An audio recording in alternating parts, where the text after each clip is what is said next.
안녕하세요. 한전기술이 지지선을 딛고 올라서는 걸 보고 매수 준비를 합니다. 호가를 쓸어가는 매수세를 보고 뒤따라 매수하는데 잘 체결되질 않습니다. 매수 타점이 썩 좋은 타점이 아닙니다. 어중간하죠. 지지선에서 매수하는 것도 아니고 돌파에 매수하는 것도 아닙니다. 단순히 반등하니까 매수하는 건데 반등 초기에 매수하는 것도 아닙니다.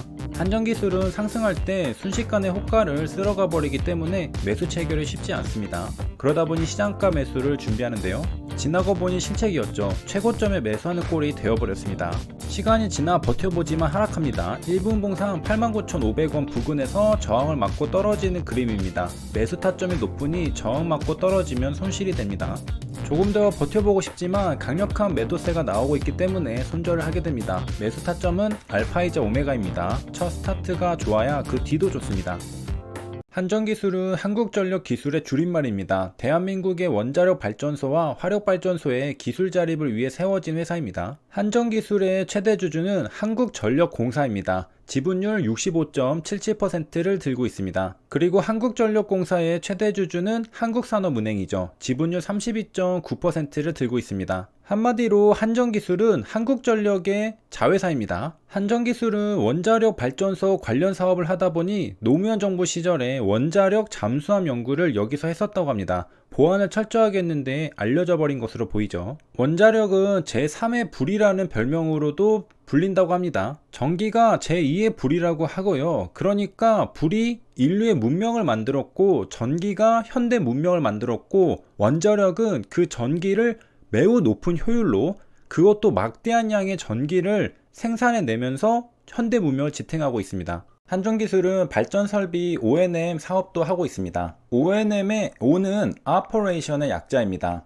발전소를 운영하고 운전하다는 뜻이죠. 그리고 O&M의 M은 Maintenance의 약자입니다. 발전소를 정비한다는 뜻이죠. 그러므로 O&M은 발전소를 운전하고 정비하는 사업을 말합니다. 그러므로 발전소를 계획에 따라 최적의 상태로 가동시키면서 설비에 문제가 발생하지 않도록 점검하는 업무를 하는 것이 O&M입니다. O&M의 역량은 사람의 역량에서 기인하는 겁니다. 한전기술의 사람, 직원이 가지고 있는 기술이 가장 큰 무기가 되죠. 그래서 O&M 사업에서 가장 큰 자산은 사람과 기술입니다. 그래서인지 한전기술에서 인건비가 전체 비용 중 50% 이상을 차지한다고 합니다. 한전기술에게 사람이 곧 자산인 셈이죠. 한전기술의 올해 2021년 반기보고서입니다. 단위가 1,000원이니까 6개월 급여가 120억 원입니다. 판관비 합계는 430억 원이죠. 올해 판관비 중 30%가 급여라는 걸 알 수 있습니다. 가장 비용이 많이 들어가는 건 경상개발비입니다. 210억 원이죠. 한전기술은 경상개발비 210억 원과 급여 120억 원을 합하면 약 340억 원입니다. 판관비의 대부분을 차지하죠. 정리하면요, O&M 사업은 유지 보수 사업입니다. 우리가 보일러가 고장나면 사람을 부르죠. 마찬가지입니다. 발전소가 고장나면 사람을 부를 겁니다.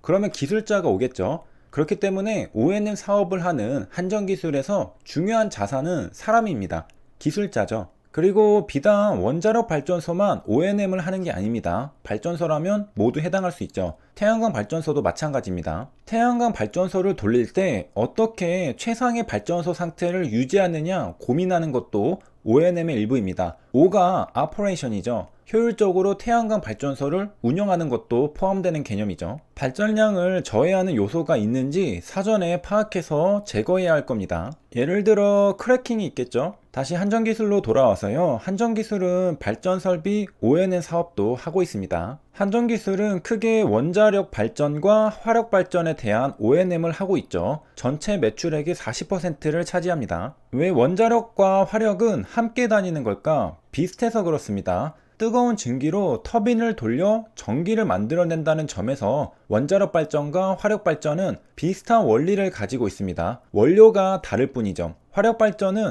화석 연료인 석탄이나 LNG를 연소시켜서 증기를 만들고 그 증기로 터빈을 돌립니다. 반면에 원자력 발전은 우라늄의 핵분열 반응을 통해 증기를 만들고 그 증기로 터빈을 돌립니다. 터빈을 돌린다는 점에서는 똑같으나 그 원료가 석탄이냐 우라늄이냐에 따라 다르다는 것이죠. 그러니까 원자력 발전 사업을 할 수 있다면 화력 발전 사업도 할 수 있습니다.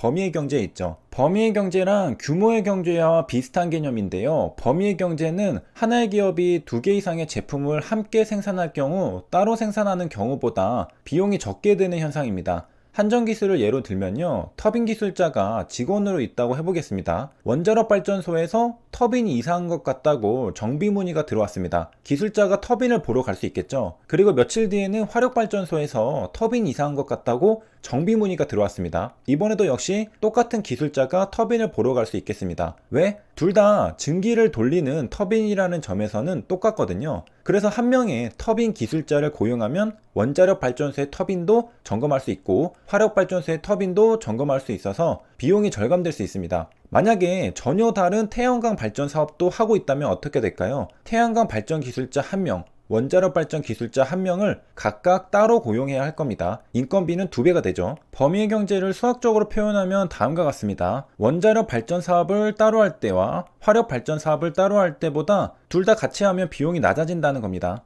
예를 들어 원자력 발전 직원 1명, 화력 발전 직원 1명의 비용이 들어갈 겁니다. 그런데 둘 다 같이 하면 직원 1명만 고용해도 되니까 훨씬 싸죠. 만약의 경우에도 월급을 1.5배 더 주어도 0.5배만큼은 아낄 수 있습니다. 그래서인지 한전기술은 원자력 발전 사업도 하고 화력 발전 사업도 하고 있다는 걸 알 수 있습니다. 왜? 발전 원리가 비슷하기 때문에 같이 사업을 하면 비용을 절감할 수 있기 때문입니다. 다른 점은 원료가 다른 점입니다. 원자력 발전에는 우라늄 235를 사용합니다. 중성자가 다가가면 우라늄 235가 중성자를 흡수해서 원자핵이 2개로 쪼개집니다. 원자핵이 쪼개지는 것이니까 핵분열입니다. 핵융합이 아니죠. 이렇게 핵분열이 일어나면 어떤 현상이 발생하느냐? 많은 열에너지가 나오게 됩니다. 바로 이 열에너지가 엄청나게 크고 이것으로 물을 데워서 증기를 만드는 겁니다. 그러니까 정리하면 핵분열을 유도하여 열에너지를 만들고 물을 따뜻하게 데워서 증기를 만들고 그 증기로 터빈을 돌려서 전기를 생산하는 것입니다. 그리고 핵분열할 때 한 가지 특징이 더 있는데요. 여기 보면 중성자가 2~3개가 튀어나오는 걸 알 수 있습니다. 이 중성자는 또 다른 핵분열을 유도할 수 있겠죠. 이렇게 연쇄 반응을 유도하면서 그 과정에서 각각 열에너지가 나오게 되는데 이런 에너지를 전부 합치면 엄청난 열에너지가 만들어지게 됩니다. 바로 이런 핵분열을 하는 것이 원자로 속이죠. 오른쪽에는 우리가 저번 시간에 공부했던 복수기를 볼 수 있습니다. 물이 타고 올라가서 증기 발생기로 가고요. 원자로에서 핵분열 에너지가 만들어지고 물을 데워서 증기가 발생합니다. 이 증기가 터빈을 돌리고 발전기에서는 전기를 만들고요. 복수기에서는 증기가 다시 냉각되어 물이 됩니다. 이때 바다 심층에 바닷물을 끌어옵니다. 받아들이는 물이라고 해서 취수라고 하죠. 그리고 배관은 구분되어 있는 걸 확인할 수 있습니다. 진한 파란색으로 따로 구분된 배관을 볼 수 있고 증기를 물로 식혀주고 다시 바다로 돌아갑니다. 나갈 때는 따뜻하게 배출하는 물이라고 해서 온배수라고 합니다. 여기까지 시청해주셔서 감사합니다.